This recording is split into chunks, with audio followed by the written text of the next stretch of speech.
Friends, आप सभी को हमारे YouTube चैनल में स्वागत है। और आज हम लोग देखेंगे क्लास 10th के जो दिसंबर में एग्ज़ाम होने वाले हैं। दिसंबर में एग्ज़ाम होने वाले हैं 2021 में, ठीक है। इस एग्ज़ाम को देखते हुए कुछ प्रश्न को लिए हैं जो कि ये बहुत ही इम्पोर्टेंट होगा। और इससे पहले इस पॉलिटिकल साइंस का यानी कि सिविक्स का 8 चैप्टर का 8 वीडियो डाला हुआ है। अगर वो भी आप लोग देखना चाहते हैं तो इस वीडियो के डिस्क्रिप्शन में आप लोगों का उसका लिंक मिल जाएगा। आप लोग वहां जाकर उस वीडियो को भी देख सकते हैं। और आप लोग अच्छे से तैयारी कीजिए ताकि बाद में कोई दिक्कत ना हो। और ये एग्ज़ाम आप लोगों का होगा दिसंबर में होगा। और ये 40 MCQ क्वेश्चन रहेगा और OMR शीट में ही इसका आंसर दिया जाएगा। और फिर वही रिकॉर्ड जो है, नंबर जितना मिलेगा आप लोगों को वो सभी रखा जाएगा। और जो फाइनल एग्ज़ाम होगा उसी के अंदर इस नंबर को भी जोड़ा जाएगा। इसीलिए यह परीक्षा भी बहुत ही इम्पोर्टेंट है आप लोगों के लिए। तो चलिए हम लोग वीडियो को शुरू करते हैं। इसमें हम लोग 34 क्वेश्चन लिए हैं और बहुत ही इम्पोर्टेंट है ये क्वेश्चन, ठीक है। चलिए तो हम लोग वीडियो को शुरू करते हैं। देखिए, पहला है विभिन्न धर्मों से निकले विचार, आदर्श, मूल्य देश में एक भूमिका निभा सकते हैं। कहाँ? संसद पे या राजनीति पे? तो इसका आंसर होगा राजनीति। क्या आंसर होगा?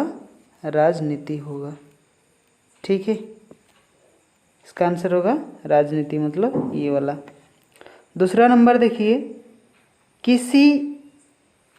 किसी अलग धर्म को मानने वाले लोग एक ही देश समुदाय का हिस्सा नहीं हो सकते।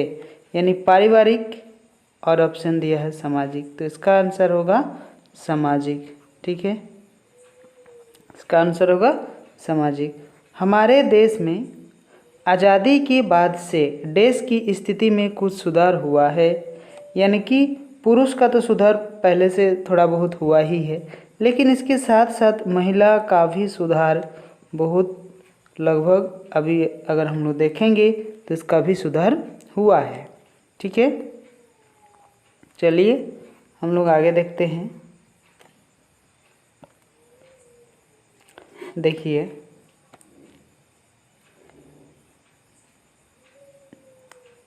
सार्वजनिक जीवन में औरतों का खासकर राजनीति में उसकी भूमिका देश है, मतलब बहुत ही कम है। आधी तो नहीं है ना, बहुत ही कम है। इसीलिए नगण्य कहा गया है। क्या कहा गया है?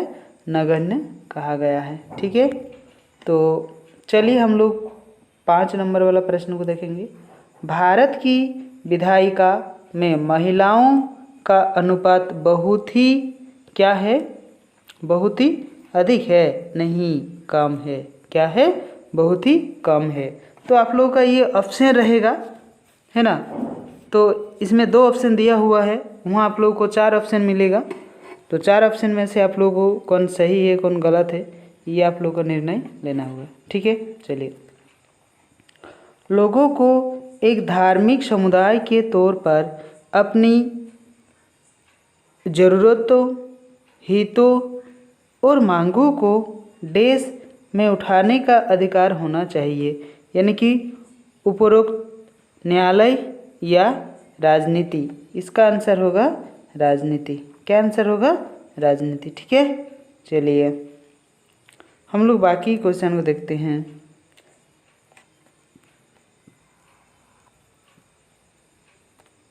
चलिए देखिए, स्कैंडिनेवियाई देश में सार्वजनिक जीवन में देश की भागीदारी का स्तर काफ़ी ऊंचा होता है। मतलब वहाँ महिला का स्तर जो है बहुत ही ऊंचा होता है। ठीक है, चलिए मनुष्य जाति की आबादी में औरतों का हिस्सा देश है, यानी कि आधा है। इसका हिस्सा कितना है? आधा है ना।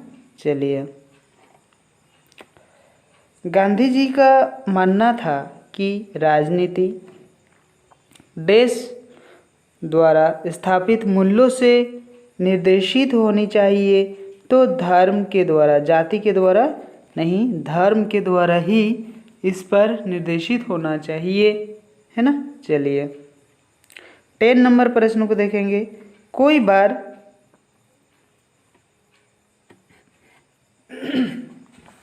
बार देश सबसे गंदा रूप लेकर संप्रदाय के आधार पर हिंसा, दंगा और नरसंहार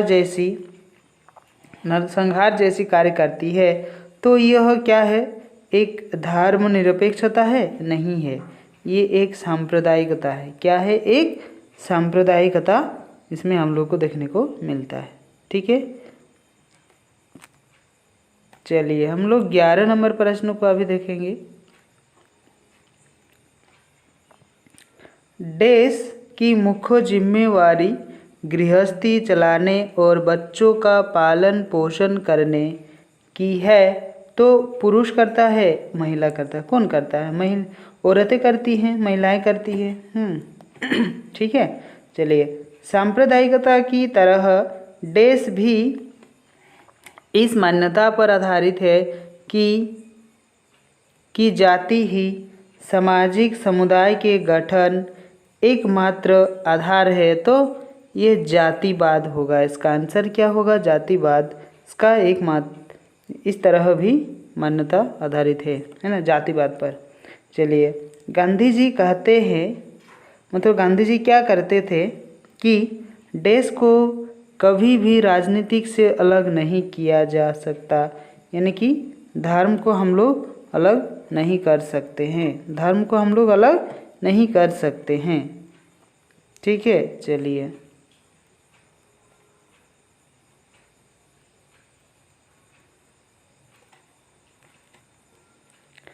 देश में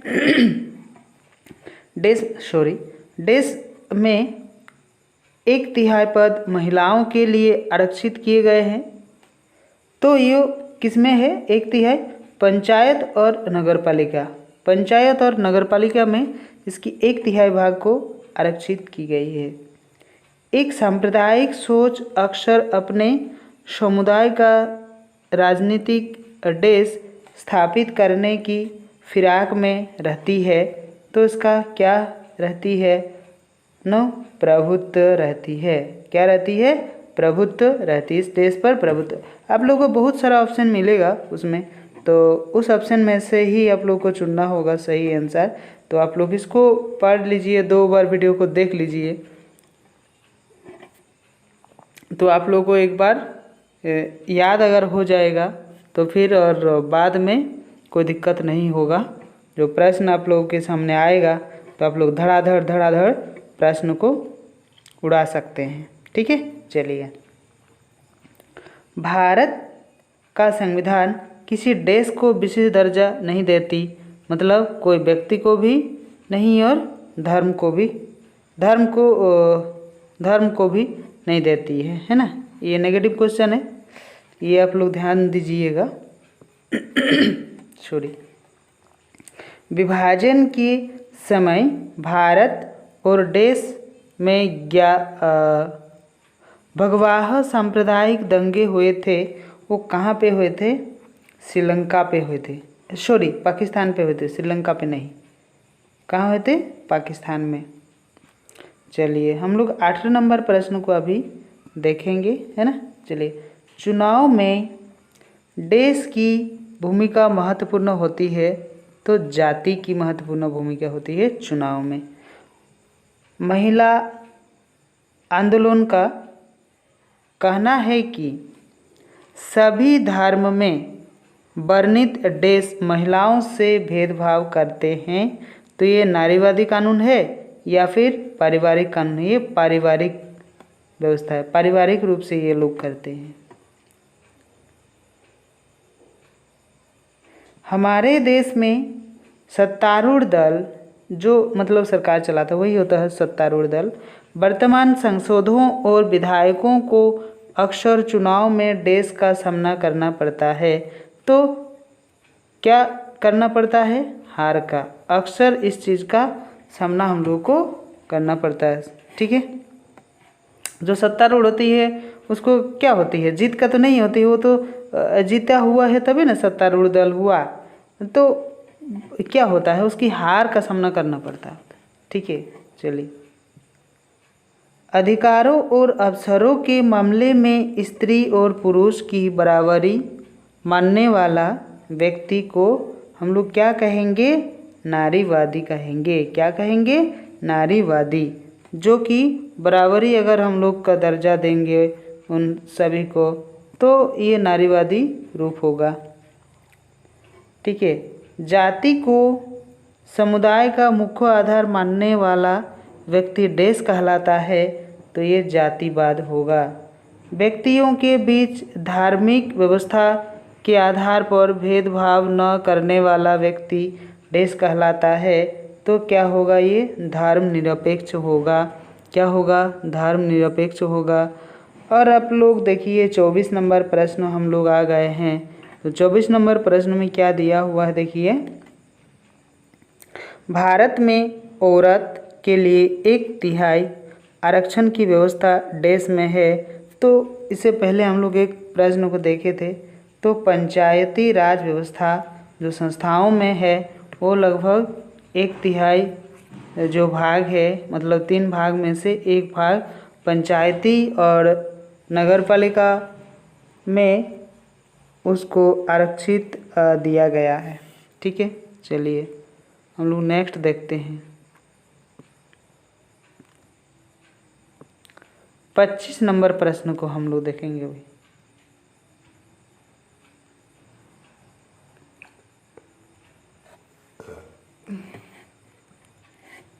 चलिए हम लोग देखते हैं, धर्म को समुदाय का मुख्य आधार मानने वाला जो मानने वाले व्यक्ति है उसे हम लोग क्या कहते हैं? तो सांप्रदायिक कहते हैं। क्या कहते हैं? सांप्रदायिक।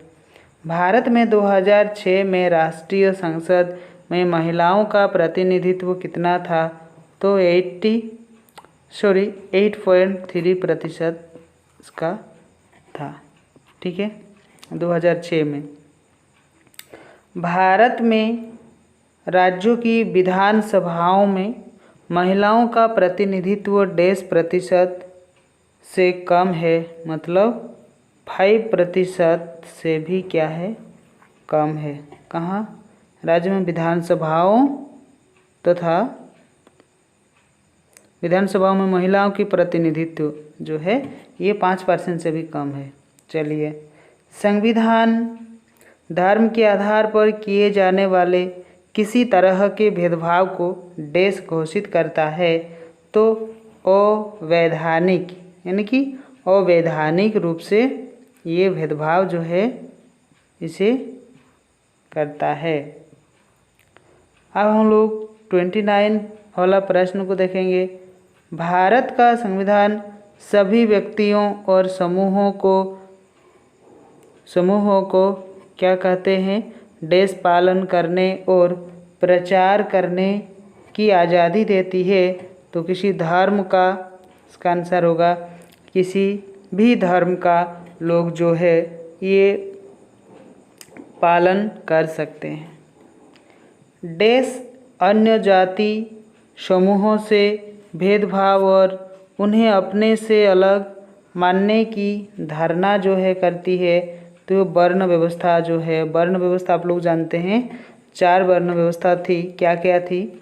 एक हो गया ब्राह्मण, पहला हो गया ब्राह्मण, दूसरा हो गया क्षत्रिय, तीसरा हो गया आपका शूद्र और चौथा हो गया आपका चौथा में क्या है? शूद्र है और वैश्य है। क्या है? वैश्य है। तो ये चारों क्या है? वर्ण व्यवस्था है ना। और वर्तमान में आप जब ये चीज़ चल रहा है, ये वर्ण व्यवस्था नहीं है, अब ये क्या हो गया है? ये आपका वर्ग हो गया है। क्या हो गया है? वर्ग व्यवस्था। वर्ग, वर्ग को भी 3 भागों में बांटा गया है। एक हो गया आपका निम्न वर्ग, एक हो गया आपका मध्यम वर्ग और तीसरा हो गया आपका उच्च वर्ग। ठीक है, तो अभी जो है वर्ण व्यवस्था नहीं है, अब क्या है? वर्ग व्यवस्था प्रचलित है। ठीक है, चलिए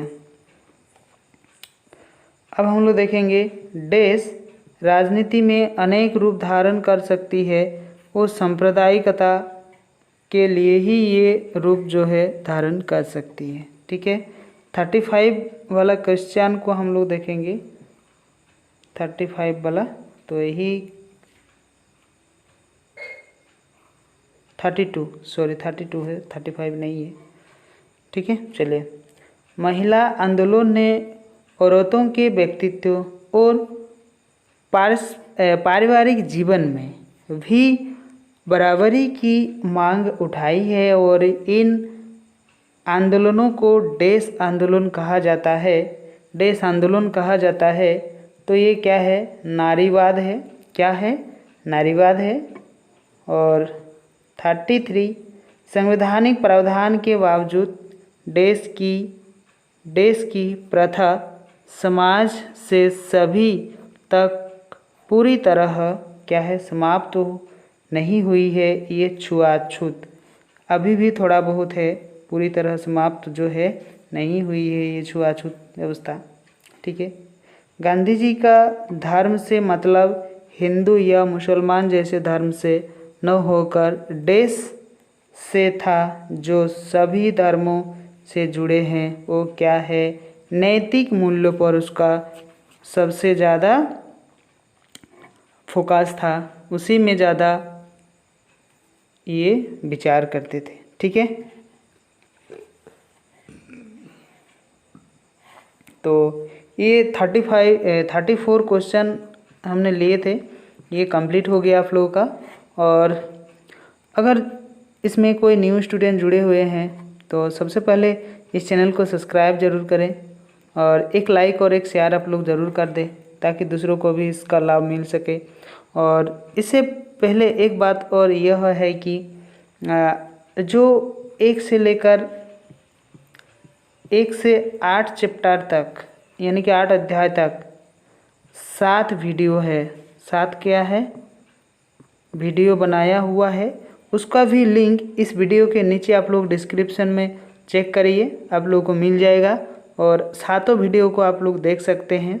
और उसमें भी MCQ क्वेश्चन ही बनाया गया है। किसी में 25 है, किसी में 20 है, किसी में 10 है। जो इम्पोर्टेंट क्वेश्चन है वो हमने हाथ से खुद लिख के आप लोगों के लिए बनाए हैं। तो आप लोग उसे ज़रूर देखिए, ताकि ये लाभ जो है आप सभी को मिले। और शेयर भी कर दीजिए, ताकि आपका जो फ्रेंड है उसको भी इसका लाभ मिल सके।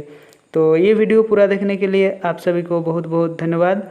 और आप लोग अच्छे से पढ़िए, ध्यान से पढ़िए और एग्ज़ाम में अच्छा स्कोर करिए। ठीक है, आप सभी को बहुत बहुत धन्यवाद। Thank you.